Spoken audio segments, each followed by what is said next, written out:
Hello students, welcome to the channel. So students, in this video हम discuss करने वाले हैं हमारे most important paper OCM organisation of commerce and management, उसके distinguish between और बाकी सारे जो क्वेश्चंस है जैसे आंसर दी फॉलोइंग, उसको आपको कैसे प्रेजेंट करना है आपके आंसर शीट के अंदर। तो ये सारी चीज़ें हम आज इस वीडियो के थ्रू डिस्कस करने वाले हैं। तो आप लोग से एक रिक्वेस्ट है कि वीडियो को एंड तक देखिएगा, ठीक है। और अगर कुछ भी डाउट्स रहेंगे regarding to the video, please comment section में कमेंट करके आप मुझे पूछ सकते हो, तो मैं आपके डाउट्स को क्लियर कर दूँगी, ठीक है। अगर वीडियो पसंद आता होगा तो please like, share and subscribe the video, ठीक है। सो जैसे कि आप देख सकते हो पेपर पैटर्न, तो पेपर पैटर्न डिस्कशन हमने पहले भी कर चुके थे।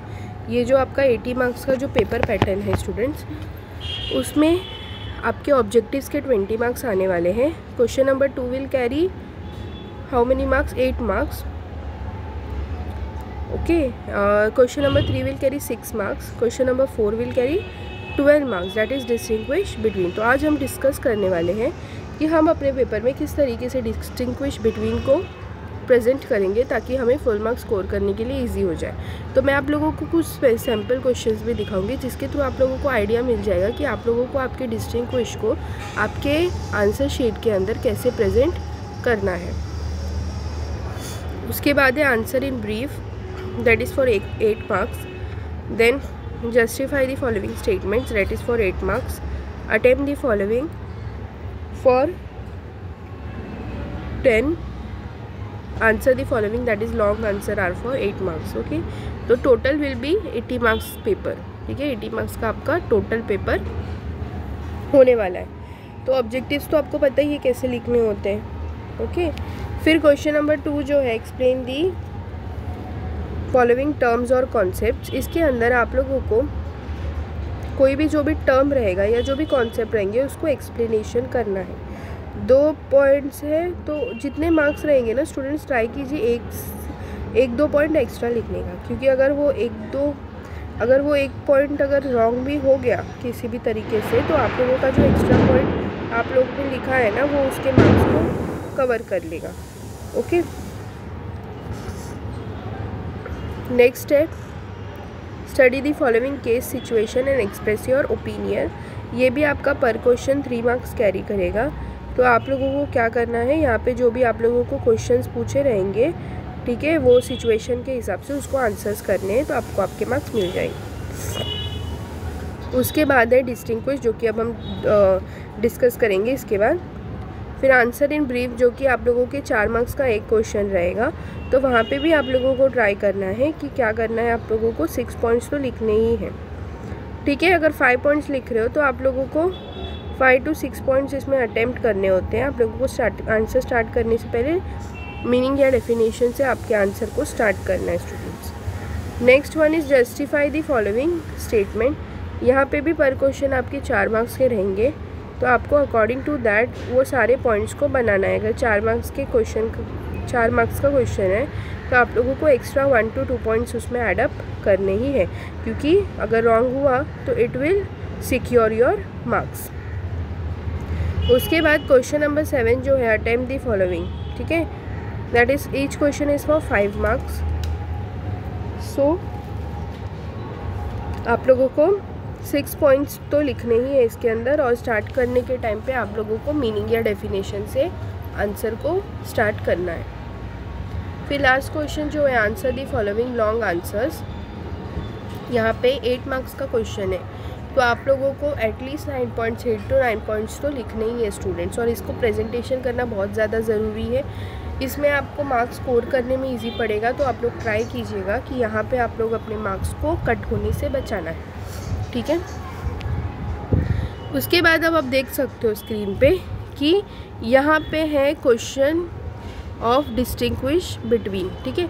तो ये एक पैटर्न है जिसमें आप लोग क्या करोगे, अपने डिस्टिंग्विश बिटवीन को लिखोगे। जैसे कि अगर आप लोगों को क्वेश्चन में दिया जाएगा कि write the distinguish between of planning and organising, तो आपको क्या करना है, ये 3 कॉलम जैसे बनाने हैं। एक में पॉइंटर्स आएंगे, एक में दोनों जो कॉन्सेप्ट है, एक में वो आएगा, दूसरे में दूसरा कॉन्सेप्ट आएगा। और अकॉर्डिंग टू डैट कौन से पॉइंटर्स लिखोगे आप, meaning, objective, area of function, factors, order, resources, nature, level of management. ठीक है, लेवल ऑफ मैनेजमेंट क्योंकि ये मैनेजमेंट से रिलेटेड चैप्टर्स है ना, तो लेवल ऑफ मैनेजमेंट। तो आप लोगों को ऐसे लिखना है। टोटल यहाँ पे देखो 8 पॉइंट्स है स्टूडेंट्स, तो मतलब 4 मार्क्स के लिए आप लोगों को ज़्यादा पॉइंट्स लिखने की ट्राई करनी है, क्योंकि वो सिर्फ आप 4 पॉइंट लिखोगे उससे नहीं होगा, आपको 6 to 7 पॉइंट्स तो लिखने ही है। तो इसीलिए आप लोग एक प्रॉपर फॉर्मेट में लिखोगे। तो यहाँ पे जैसे आप लोग देख सकते हो कि पहले मीनिंग है, फिर दोनों के मीनिंग्स दिए हुए हैं। पहला है प्लानिंग का मीनिंग दिया हुआ है आप लोगों को, फिर ऑर्गेनाइजिंग का मीनिंग दिया हुआ है। ओके, तो पहला जो डिस्टिंग्विश करोगे वो होगा मीनिंग से स्टार्टिंग। ठीक है, हमेशा कोई भी अगर आप लिखोगे तो आपको हमेशा मीनिंग से ही स्टार्ट करना है। उसके बाद ऑब्जेक्टिव्स, ऑब्जेक्टिव्स के अंदर भी आप लोगों को वहाँ पे उसके जो भी ऑब्जेक्टिव्स रहेंगे वो सब ऑब्जेक्टिव्स वहाँ पे आप लोगों को लिखने हैं। फिर area of function, area of function भी वहाँ पे आप लोगों को डिफरेंस करके लिखना है। फिर फैक्टर्स, उसके बाद ऑर्डर्स, फिर रिसोर्सेज, फिर उसके बाद नेचर, फिर लेवल ऑफ मैनेजमेंट। तो आई होप आप लोगों को इतना समझ में आ गया होगा कि आप लोगों को आपके डिस्टिंग्विश बिटवीन का प्रेजेंटेशन आखिर करना कैसे है। 3 कॉलम बनाओगे, 3 कॉलम में पहले कॉलम में क्या आएगा, पॉइंटर आएगा। जिस भी पॉइंटर्स को आप लिखोगे जिसके बीच में आप डिफरेंस करोगे, तो ये लिखना बहुत ज़्यादा इंपॉर्टेंट है। अगर आप लोगों ने डायरेक्टली लिखा तो उससे क्या होगा, आपके मार्क्स कटने के चांसेस बढ़ सकते हैं। नेक्स्ट इज़, आप नेक्स्ट वाला देख सकते हो ऑर्गेनाइजिंग एंड स्टाफिंग का। यहाँ पे भी क्या है, मीनिंग लिखा हुआ है पहले, तो मीनिंग से स्टार्ट करना है आप लोगों को, फिर ऑब्जेक्टिव, फिर एरिया ऑफ फंक्शन, फिर factors, orders, resources, nature and level of management. तो आप एक ट्रिक भी यूज़ कर सकते हो इसके अंदर कि ये जो है ये सारे मैनेजमेंट के चैप्टर, तो आप एक सेम पॉइंटर्स लर्न कर लो और उसी पॉइंटर्स को सारे डिस्टिंग्विश बिटवीन में लिख देना। ओके, तो इससे क्या होगा, बहुत ज़्यादा हेल्पफुल हो जाएगा आप लोगों को समझने के लिए। ठीक है, तो area of function, factors, orders, resources, nature, तो सबको डिफरेंस बिटवीन किया हुआ है। उसके बाद स्टाफिंग एंड डायरेक्टिंग में भी देखो सेम है, pointers, meaning, objectives, area of function, factors, orders, resources, nature, level of management. ठीक है, तो ये सारी चीज़ें आप लोगों को मेंटेन रखनी है। ओके, यहाँ पे भी देखो सेम है, डायरेक्टिंग एंड कंट्रोलिंग का आप लोगों को दिया हुआ है। Meaning, objective, area of function, factor, order, resources, nature, level of management. और फिर यहाँ पे कोऑर्डिनेटिंग एंड कंट्रोलिंग में भी पॉइंटर्स में दिया हुआ है। Meaning, objectives, area of function, factors, orders, resources, nature, level of management. Okay students, तो ये था आपका फॉर्मेट कि आपको डिस्टिंग्विश बिटवीन को कैसे लिखना है। ओके, तो ऐसा नहीं है कि सिर्फ 4 मार्क्स अगर पूछा है तो आप सिर्फ 4 पॉइंट्स लिखोगे, ऐसा बिल्कुल भी आप लोगों को नहीं करना है। आप जब भी पेपर अटैम्प्ट करोगे तो आपको हमेशा ट्राई करना है कोई भी क्वेश्चन में एक्स्ट्रा पॉइंट्स लिखने की। इफ़ अगर केस ऐसा है कि आपकी स्पीड बहुत ज़्यादा स्लो है, then only write the sufficient points, otherwise extra points लिखना is compulsory, because we don't know कि हमें इस पॉइंट से पूरा मार्क्स मिलेगा या नहीं मिलेगा। इसीलिए आप लोग जब भी अटेम्प्ट करोगे तो जैसे जस्टिफाई का क्वेश्चन है, एक्सप्लेन द टर्म्स का क्वेश्चन है, तो ये सारे क्वेश्चंस में आप लोगों को क्या करने हैं, पूरे पॉइंट्स लिखने हैं। मतलब अगर 4 मार्क्स का है तो आपको 5 to 6 पॉइंट्स तो लिखने ही। इससे क्या होता है, आपके मार्क्स बढ़ते हैं, उनको भी प्रेजेंटेशन पसंद आता है। और ऑब्जेक्टिव्स तो आपको पता ही है। और ट्राई कीजिएगा, अगर आपकी स्पीड बहुत ज़्यादा स्लो है, आपको पता है कि आपसे लास्ट क्वेश्चन अटेम्प्ट नहीं होगा क्योंकि लास्ट क्वेश्चन ज़्यादा स्कोरिंग होता है, तो ट्राई कीजिएगा कि आप उसको ऑब्जेक्टिव्स के बाद ही अटेम्प्ट कर लो, ताकि उससे क्या हो, आपका जो स्कोरिंग वाला क्वेश्चन है ना वो मिस आउट ना हो जाए।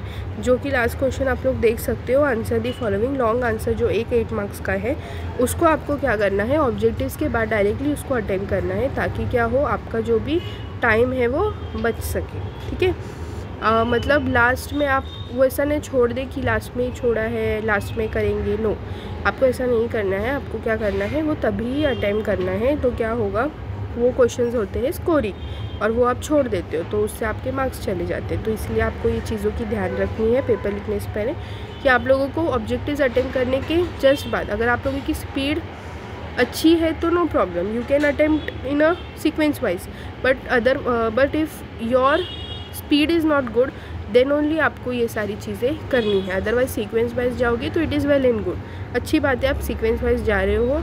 और एक चीज़ का हमेशा ध्यान रखो कि क्वेश्चन नंबर प्रॉपरली डालना। कभी कभी घाई घाई में आप क्वेश्चन नंबर नहीं डालते हो, तो इसीलिए आपको क्वेश्चन नंबर को प्रॉपरली डालना है स्टूडेंट्स। बिल्कुल भी पैनिक नहीं करना है, रिलैक्स रहना है, paper will go good. Okay, paper अच्छा ही जाएगा। आप लोगों को सिर्फ जो इम्पोर्टेंट क्वेश्चंस दिए हैं, इम्पोर्टेंट चैप्टर्स और आज के जो वीडियो मैंने बनाए हैं उसके थ्रू आप लोगों को सीखना है कि पेपर को अटेम्प्ट करना आप लोगों को कैसे है। ठीक है, तो आई होप कि आप लोगों को ये वीडियो पसंद आया होगा और समझ में भी आया होगा कि क्या क्या हमने इस वीडियो में किया है। ठीक है, सारे डिस्टिंग्विश बिटवीन के एग्जांपल्स के थ्रू हमने समझे कि हमें कैसे करके पेपर में जाकर लिखना है। तो अगर आप लोगों को वीडियो पसंद आया होगा तो प्लीज़ वीडियो को लाइक कीजिए, शेयर कीजिए और सब्सक्राइब कीजिए। ठीक है, और एग्ज़ाम को अच्छे से अटेम्प्ट कीजिएगा। Okay, all the very best for your exams. Thank you so much.